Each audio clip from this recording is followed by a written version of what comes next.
des gâteaux trompe-l'œil en forme de fruits locaux, donc de fruits du Sénégal. J'ai confectionné le 9e gâteau trompe-l'œil. Voilà, le 9e gâteau trompe-l'œil en forme de... Qu'est-ce que c'est? Il est là, voilà, c'est du houle. Alors celui-ci, hop, mais elle maltraite le gâteau, hein. Alors celui-ci, je vais vous montrer l'intérieur, mais avant ça,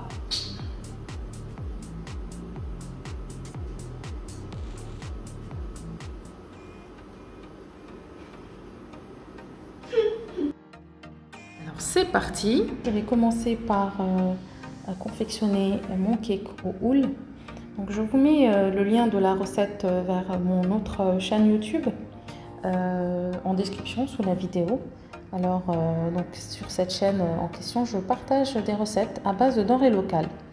Voilà, donc n'hésitez pas à vous abonner si ça vous intéresse.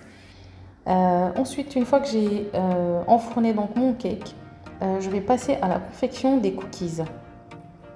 Alors ce sont des cookies qui me serviront pour la confection des graines de houle, vous verrez. Vous avez aussi la recette en description sous la vidéo, hein. Alors maintenant je vais préparer donc la base de mon gâteau trompe-l'œil. Je vais découper, enlever la caramélisation du gâteau. Alors j'ai utilisé le four domestique pour faire le cake, donc du coup ça m'a cramé un petit peu le dessous, mais bon c'est pas grave. On enlève toute la caramélisation et je vais maintenant sculpter mon gâteau. Donc je vais diviser le carré de génoise en 3 et je me sers d'une règle pour ça, voilà. Donc pour avoir des mêmes mesures pour chaque rectangle. Je vais leur donner maintenant la taille que je veux et qui me permettra d'obtenir la vraie forme d'un houle en fait, voilà, du fruit de l'arbre néré. Alors maintenant donc je sculpte, je vais couper en deux le gâteau. Donc ensuite je vais faire des trous dans le gâteau. En fait ce sera l'emplacement pour les graines, c'est là où je poserai les graines à la fin, je vous montrerai. Pour le moment, je pose juste les cookies dessus pour avoir un repère. Mais je crois que j'en ai trop mis. J'en ai trop mis, mais bon, c'est pas grave. Je vais marquer dans le gâteau avec l'emporte-pièce et ensuite je vais enlever, je vais creuser avec une cuillère. Et je fais la même chose pour l'autre gâteau. Et une fois que j'ai fini, donc, je réserve donc le cake dans le frigo.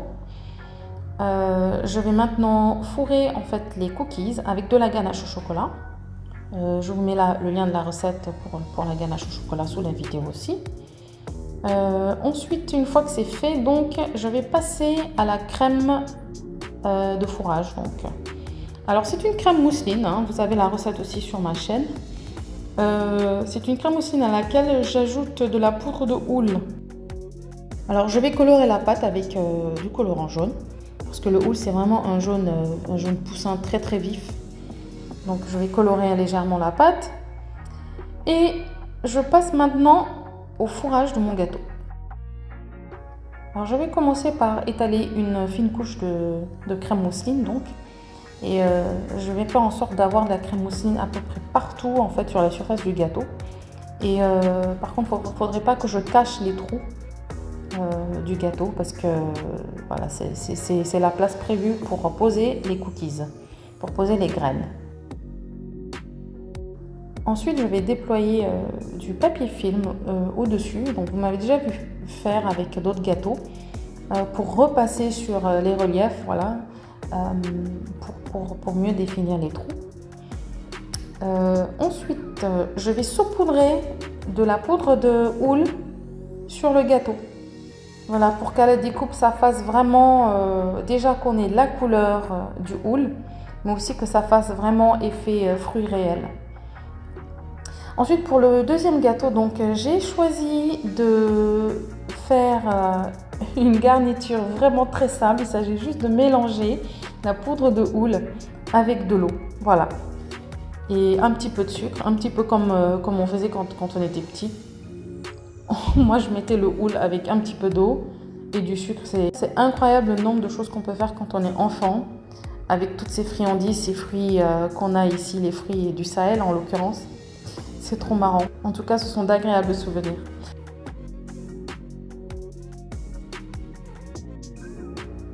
Donc maintenant, je vais enrober mes cookies de chocolat tempéré. Alors, le chocolat tempéré, c'est du chocolat fondu, mais pas que. C'est un chocolat qui subit des courbes de température. Mais pour en savoir plus, je vous mets le lien vers une vidéo où j'ai expliqué comment tempérer du chocolat. Alors, le tempérage est indispensable pour faire des décors en chocolat. Il ne suffit pas simplement de faire fondre du chocolat. Il faut aussi le tempérer. Voilà, donc je vous mets le lien en dessous. Ensuite, une fois que le chocolat a bien cristallisé, donc je vais passer mes graines dans de la farine de houle. Et voilà, pour faire vraiment plus réaliste, quoi. Et ensuite, je vais les disposer donc dans mon gâteau à l'emplacement prévu. Et je vais donc couvrir d'un petit peu de crème au beurre pour coller l'autre gâteau qui va venir par-dessus. Donc là, en l'occurrence, c'est pas possible de le faire en une fois, donc je l'ai fait en 2 fois. Et puis, je le mets au frais. Une fois que la crème a bien figé, donc je vais essayer de sculpter un petit peu mon gâteau. Le fruit du houle est légèrement bombé à certains endroits. C'est un petit peu, je sais pas comment expliquer ça, c'est un petit peu creux ou c'est un petit peu...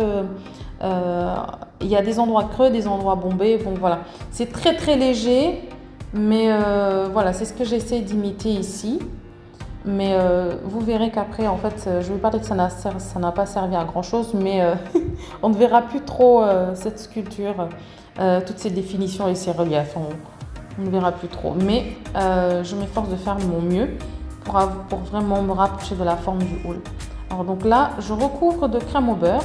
Et détail important, un peu comme ce que je vous avais montré sur une ou 2 vidéos où j'avais sculpté, où j'avais arrondi les angles du gâteau, les bords du gâteau.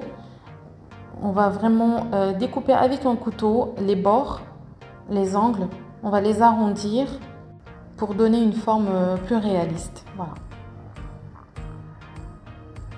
Et donc je repasse avec de la crème au beurre pour colmater tout ça, pour couvrir toutes les imperfections. Et je vais sculpter aussi en dessous pour vraiment rendre le gâteau réaliste. Et voilà, donc ensuite je recouvre de crème au beurre. Après avoir mis la première couche, je le mets au frais. Ensuite, je ressors le gâteau et donc je finis de bien le lisser. Alors pour le deuxième gâteau, je vais faire la même chose. Voilà.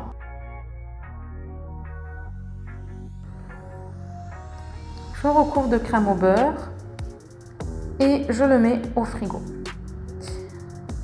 Alors c'est le moment maintenant de couvrir mon gâteau.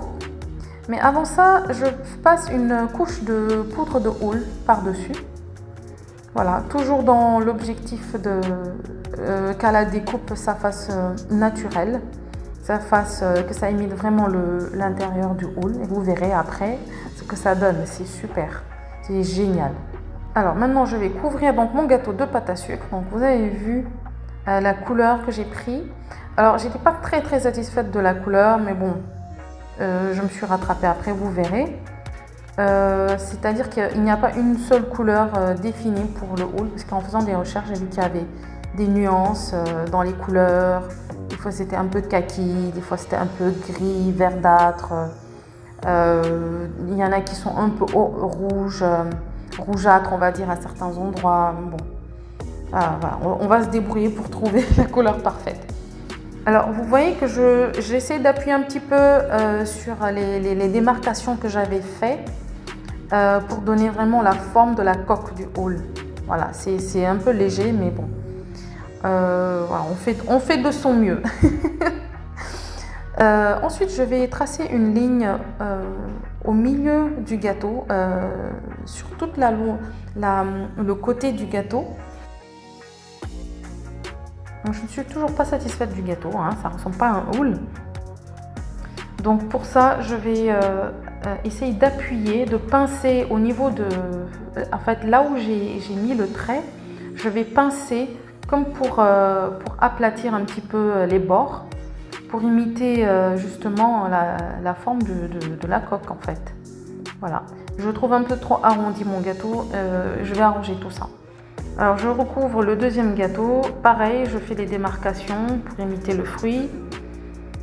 Et par contre je le couvre différemment, je vais couvrir les deux côtés. Donc je couvre le dessous, ensuite je recouvre le dessus.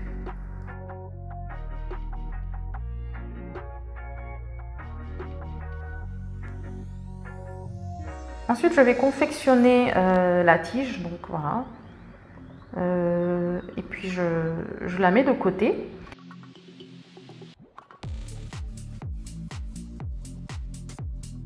Alors je ressors mon gâteau du frigo et je vais finalement coller un long boudin tout fin sur la ligne que j'ai faite sur le gâteau.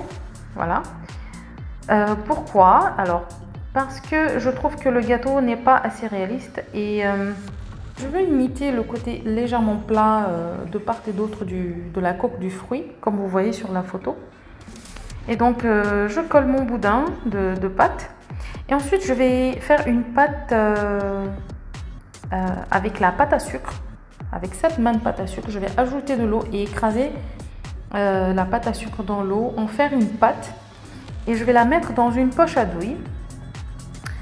Et donc je vais repasser par-dessus. Je vais mettre une couche tout le long du gâteau sur le boudin que j'ai collé et je vais repasser avec un pinceau et un petit peu d'eau, histoire d'apporter un peu de réalisme en fait. Parce que la coque du fruit, elle n'est pas vraiment ronde quoi. Elle n'est pas vraiment ronde, donc je suis vraiment pas satisfaite. Du coup, c'est pour ça que j'ai fait ça. Donc, on verra après ce que ça va donner. Alors maintenant, on va passer aux choses sérieuses. Hein. On va tout faire pour donner la couleur réelle à notre gâteau, la couleur réelle du fruit en fait. Donc j'ai fait un mélange de couleurs entre le rouge, le jaune, le vert, voilà, avec du diluant. Et bon, finalement c'est pas si mal, hein. C'est pas si mal. Donc maintenant je vais mettre ma tige.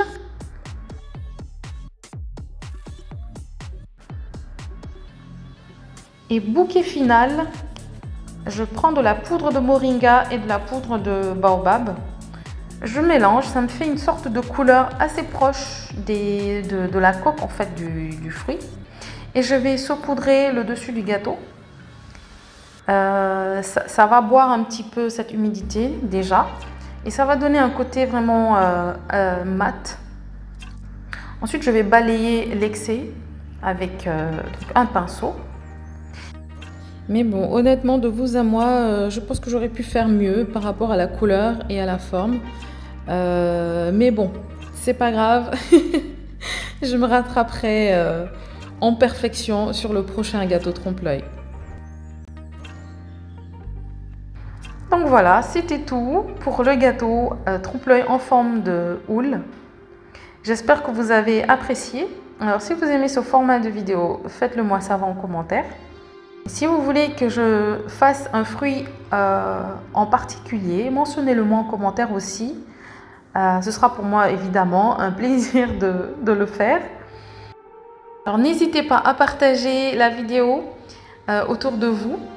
Je compte aussi sur vous pour un pouce si vous avez aimé la vidéo. Voilà, donc c'est fini pour aujourd'hui. Je vous dis à bientôt pour un prochain gâteau trompe-l'œil.